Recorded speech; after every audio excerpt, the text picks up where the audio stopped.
अल्लाह की इबादत करने वाले कलमा उसका पढ़ने वाले हैं। अल्लाह की इबादत करने वाले कलमा उसका पढ़ने वाले हैं। सच की राह पे चलने वाले हम ना किसी से डरने वाले, इश्क इलाही करने वाले हैं। हाय हू अल्लाह, हक हू अल्लाह। बिस्मिल्लाहिर्रहमानिर्रहीम। अस्सलाम वालेकुम। क्या हाल है दोस्तों? उम्मीद करता हूँ यार आप सब खैरियत से होंगे। जैसा कि यार आपने थंबनेल में पढ़ ही लिया होगा, वर्क वीज़ों की जो है ना इधर ऑफ़र लगी हुई है, सेल लगी हुई है। किस्म की कंप्यूटर ऑपरेटर्स की जॉब, कैशियर्स की जॉब, वेल्डर्स की जॉब, डाटा एंट्री की जॉब, कंप्यूटर ऑपरेटर की जॉब वगैरह वगैरह इस तरह की। अगर मैं ये बोलूँ कि यहाँ पे सेल लगी हुई है तो ये बात सुनने में, देखने में तो बहुत अच्छी लगती है, लेकिन हकीकत में दोस्तों इसका कोई लेना देना नहीं है। यार पिछले दिनों से मुझे बहुत से लोग ये तस्वीरें भेज रहे हैं इंस्टाग्राम पे, फेसबुक पे, व्हाट्सएप पे, और मुझे यही डिमांड कर रहे हैं जी यहाँ पे एजेंट लोग जो है ना तुर्की का वर्क वीज़ा दे रहे हैं हमें, डाटा एंट्री ऑपरेटर का सैलरी जो है हमें 4,000 दे रहे हैं, 4,500 दे रहे हैं, कोई 5,000 दे रहा है, कोई 3500 दे रहा है। क्या आप हमें कंफर्म कर दोगे कि वहाँ पे ये नौकरी अवेलेबल है, ये कंपनी वहाँ पे है या नहीं?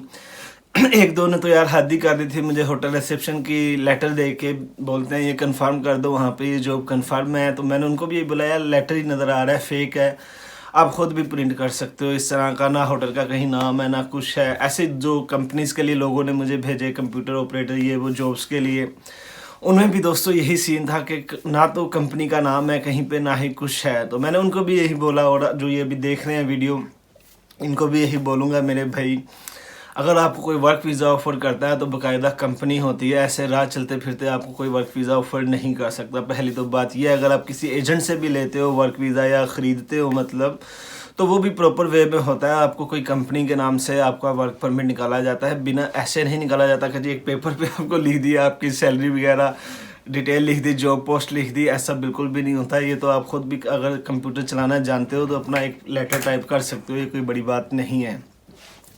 तो बात करते हैं, अगर आपको कोई वर्क वीज़ा ऐसे निकाल के देता भी है तो आपने कैसे कंफर्म करना है? तो यार आप जिस कंपनी में आ रहे हो उस कंपनी को मैप में सर्च कर लो, गूगल कर लो, उस कंपनी का वजूद है भी या नहीं, या होटल या जो भी वो कोई चीज़ है आपको उसी से जवाब मिल जाएगा। दूसरी बात, उसका नंबर निकाल लो या ईमेल निकाल लो, या फिर जो आपको एजेंट बोल रहा है आप 2 कदम उससे थोड़ा आगे चले जाओ, आपको खुद ही जवाब मिल जाएगा कि यार ये जो काम वो मेरा कर रहा है वर्क वीज़े का, वो रियल कर रहा है या फेक कर रहा है। नॉर्मली तो मैं आपको बता रहा हूँ ये फेक है। तुर्की में वर्क वीज़ा, वर्क परमिट बहुत मुश्किल है, बहुत नायाब है, बहुत मुश्किल से मिलता है। मैं तुर्की में रहते हुए आज 4 साल हो गए, अभी तक वर्क वीज़ा मेरे पास नहीं है। लेकिन ऐसी बात नहीं है कि यहाँ नहीं मिलता, मिलता है। आपके अपने ऊपर है, आपकी अपनी मेहनत है कंपनी ढूंढने पर, आपके अपने ऊपर है आपके ढूंढने पर। अगर आपको कोई कंपनी वर्क वीज़ा दे दे, मैं बिल्कुल भी ये नहीं कह रहा कि आपको नहीं मिलेगा, मिल जाता है, लेकिन बहुत मुश्किल, बहुत नायाब वीज़ा है।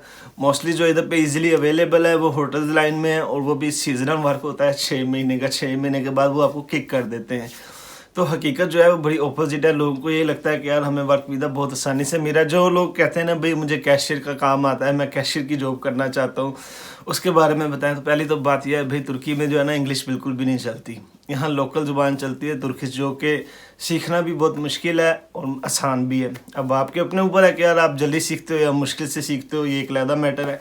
इसके ऊपर भी मैंने वीडियो बनाई है कि आप तुर्किश कैसे सीख सकते हो, वो आप वीडियो देख लेना, मैं डिस्क्रिप्शन में लिंक दे दूंगा। रही बात जो वर्क वीज़े के हवाले से आप जितने भी ऐड देखते हो पाकिस्तान में, मैं आपको 100% कह रहा हूँ मेरे भाइयों वो फेक हैं और कुछ भी नहीं है, आपको धोखे में रखा जा रहा है। तुर्की में जो मोस्टली लोग आते हैं भाई वो विज़िट वीज़े पे आते हैं। मैं खुद विज़िट वीज़े पे आया हूँ, रेजिडेंट भी रीन्यू करवा रहा हूँ और हो जाता है। मोस्टली लोग ये भी पूछते हैं वो कैसे रीन्यू होता है, उस पर भी मैं वीडियो बना चुका हूँ। भाई आप अगर 1 साल किसी कंट्री में गुजार लो ना, तो मेरा नहीं ख्याल यार आपको इतनी समझना है कि यार अपना कार्ड रीन्यू कैसे करवाना है। उस पर भी मुख्तलिफ प्रोसेस हैं, 12 आप करवा सकते हो रीन्यू, ऐसी कोई बड़ी बात नहीं है। जुगाड़ी बंदे हैं हम लोग, देसी ज़ुबान में जैसे बोलते हैं, तो जुगाड़ लगाना हमारे लिए कोई बड़ा काम नहीं है। मेरा नहीं ख्याल कि जो बंदा एक कंट्री में, फिर से रिपीट कर रहा हूँ, जो बंदा एक कंट्री में 1 साल गुजार ले, उसको इस चीज़ की समझ ना लगे कि यार उसने कार्ड जो है कैसे रीन्यू करवाना है। तो उम्मीद है ये वर्क वीज़े के हवाले से आपको समझ लगी होगी। जो भी आप पाकिस्तान में ये ऐड, इश्तिहार, एजेंट्स के देख रहे हो, मोस्टली वही बंदे होंगे जो तुर्की कभी आए भी ना हो। तो मेरे भैया ऐसे लोगों से दूर हो। वर्क वीज़ा तुर्की का बहुत मुश्किल और बहुत नायाब है। ऐसे नहीं मिलता जैसे आपको लोग बता रहे हैं, और ना ही ऐसी जॉब्स मिलती हैं जो वो आपको बता रहे हैं। और सैलरी की अगर बात करो तो इतनी नहीं मिलती, क्योंकि लेबर का जो रूल है तुर्की में, कम से कम जो सैलरी है वो 2350 है, तो लोग आपको वहाँ पे 3000 3500 पता नहीं कितनी कितनी सैलरियाँ बता रहे हैं। और कुछ तो वो जॉब हैं जो कि गैर मुल्कियों को इधर मिलती ही नहीं, बहुत मुश्किल से मिलती हैं, अगर मिल भी जाए वैसे तो मिलती ही नहीं, जो मैंने देखा है, जो मुझे ऐड अभी तक दिखाए गए हैं। बहरहाल मैं वो तस्वीरें भी आपको शेयर कर देता हूँ जो मुझे अभी तक तस्वीरें शेयर की गई हैं। इस तरह की तस्वीरों से आप परहेज़ कीजिएगा, ये खुद भी आप देख सकते हो जो मैं अभी तस्वीरें आपको दिखाने लगा हूँ। अल्लाह की इबादत करने वाले कलमा उसका पढ़ने वाले हैं। अल्लाह की इबादत करने वाले कलमा उसका पढ़ने वाले हैं। सच की राह पे चलने वाले हम ना किसी से डरने वाले, इश्क इलाही करने वाले हैं। हाय हो अल्लाह। जी हाँ दोस्तों, ये आपने तस्वीरें देखी, ये इस तरह की जितनी भी तस्वीरें आप देखोगे ना तो आप खुद समझ जाना भाई ये फेक है, आपको बेवकूफ़ बनाया जा रहा है, और आप बेवकूफ़ बनने से खुद बचो। जितना एहतियात हो सकता है एहतियात करो। ऐसे वीज़ा वर्क वीज़ा नहीं मिलता। अगर आप खुद से कोशिश भी करना चाहते हो, इंटरनेट मौजूद है, इंटरनेट पे सर्च करो, कंपनीज जो अगर जॉब दे रही होंगी वर्क वीज़े वाली वो आपको ज़रूर हायर करेंगे, लेकिन कुछ आपके अंदर खुद भी टैलेंट होना चाहिए। अगर आप में टैलेंट ही नहीं है इतना तो आपको कौन वर्क वीज़ा देगा, ये भी याद रखिएगा। तुर्की में आने के बावजूद भी लोगों को वर्क वीज़ा नहीं मिलता, जैसे कि मैं भी आपके सामने ज़िंदा मिसाल हूँ। मैं आपको हकीकत बता रहा हूँ, इस वाले से वर्क वीज़ा बहुत मुश्किल है। कहीं पे मिल जाता है तो वो सीजनल जॉब्स होती हैं, परमानेंट नहीं होता वो भी, तो परमानेंट लेना इधर बहुत मुश्किल काम है। ये चीज़ें आपको समझने में थोड़ा टाइम लगेगा। उम्मीद करता हूँ ये वीडियो आपको ज़रूर समझ आई होगी। अच्छी लगे तो लाइक कीजिएगा, और अगर अभी तक आपने मेरा चैनल सब्सक्राइब नहीं किया तो चैनल को ज़रूर सब्सक्राइब कीजिएगा, और बेल आइकन को भी ज़रूर दबाइएगा ताकि मेरी हर आने वाली नई वीडियो आपको मिलती रहे। मैं इंशाल्लाह आपसे मिलता हूँ अगली वीडियो में, तब तक के लिए दुआ में याद रखिएगा। अल्लाह हाफिज़।